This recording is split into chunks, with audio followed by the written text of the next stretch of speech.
Oh, there you are. So you're thinking about buying a house, are you? The American dream has certainly taught us that owning a home is a key piece of the puzzle towards achieving a sense of legitimacy when it comes to being a contributing member of society, not to mention the psychological benefits of feeling literally and figuratively grounded. Sounds convincing. Instead of paying rent, you're now putting monthly payments toward equity in a house or condo.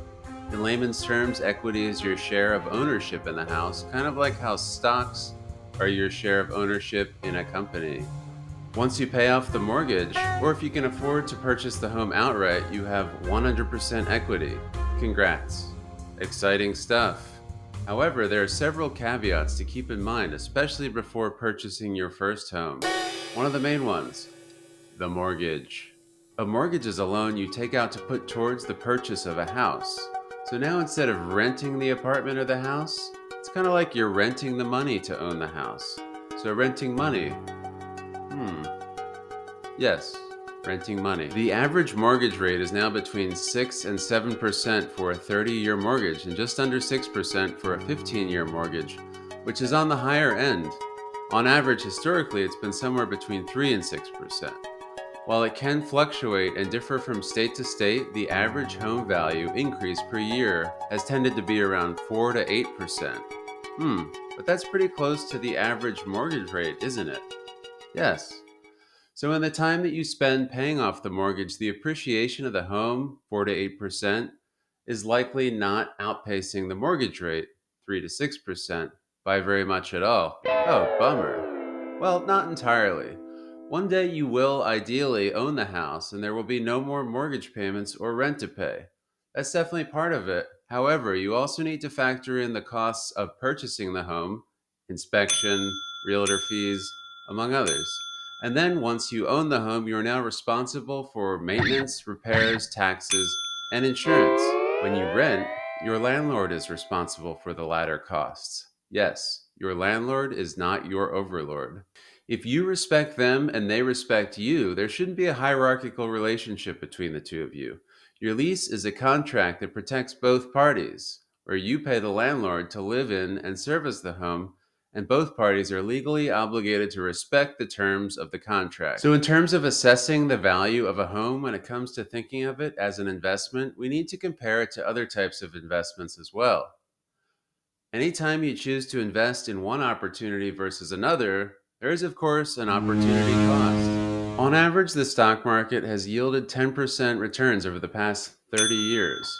However, you of course need to subtract inflation from that number to get a more accurate picture of the real return, which of course applies to both stocks and real estate, among other investments. Yes, stocks can be volatile in the short term, but over the long term, thinking 5 to 10 years or more, a broadly diversified portfolio that tracks the total market will likely yield such estimated return.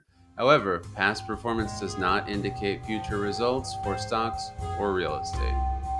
But don't you need to be rich to invest in the stock market? No, you don't. These days, there are many low cost platforms that allow a person to invest with fewer fees than the average checking or savings account. There are offerings such as diversified mutual funds and ETFs that allow you to gain exposure to the total stock market as well. You might even already have some in your 401k through work or your individual retirement account. Maybe you didn't even know you did. So let's compare owning a home to this type of investment. Assuming a 3% average annual inflation rate, we're left with 7% on the stock market. And assuming an average annual appreciation of 4 to 8% on a house, minus the assumption of an average mortgage rate of 3 to 6%, and then subtracting the average inflation rate of 3% in the most favorable scenario, being 8% appreciation on the house minus 3% from the mortgage minus 3% for inflation, we're left with a 2% return. And thinking in terms of the least favorable scenario, with a high mortgage and a low return, we're left with a negative return hovering around negative 5%. And that's not even factoring in taxes and insurance expenses, some of which could be offset by certain tax deductions afforded to homeowners, such as deducting mortgage interest from taxable income.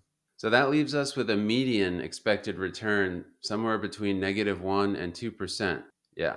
But this is all math on paper type stuff. Ideally, there are psychological benefits to feeling that sense of literal ownership and the grounding nesting aspect of it. And maybe you don't like the feeling of investing in companies you don't necessarily believe in and have no way of keeping track of the inner workings of. Maybe that feels more detached than owning the bricks, so to speak. Or maybe you like feeling detached. You do you. I'm just breaking down the numbers for you, the quantitative, not the qualitative. There are, of course, several ways to make owning a home an investment, like if you are the landlord. If so, the home is generating cash flow, which perhaps pays off the mortgage, but you probably wouldn't rent your primary residence to a tenant, so that would likely require owning a second home and/or property. Some people get lucky with their house's appreciation. Some people get lucky with their crypto.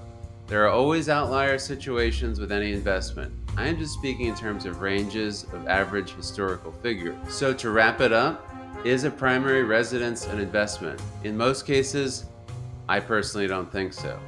I prefer to think of it as more of a lifestyle choice than an investment. It can be a very risky endeavor for those underprepared for it. Owning one house is not a diversified investment strategy, as it is a singular investment, and they are illiquid, meaning you can't take a piece of your home and use it to pay for your bills or groceries, unless you're taking out a home equity loan. And they also tend to be large investments up front if you're making a down payment to lessen the blow of the mortgage. They also keep you planted for a while. Many people think you shouldn't buy a home unless you plan to be there for at least 5 years. So for all you free spirits out there, please keep that in mind. So to conclude, for these reasons, I think of owning a primary residence or home as more of a lifestyle choice than an investment choice. This is no way intended to be a sales pitch for the stock market, just an attempt to outline the potential benefits and risks of either. Let me know your thoughts. Leave them in the comments or leave them in your head.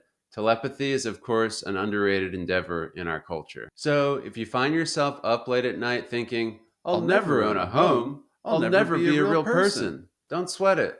There are plenty of other ways to feel like a real person. Thanks for watching. Oh, and one more thing.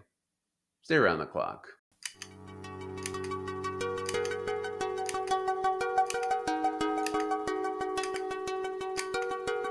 Oh, there you are.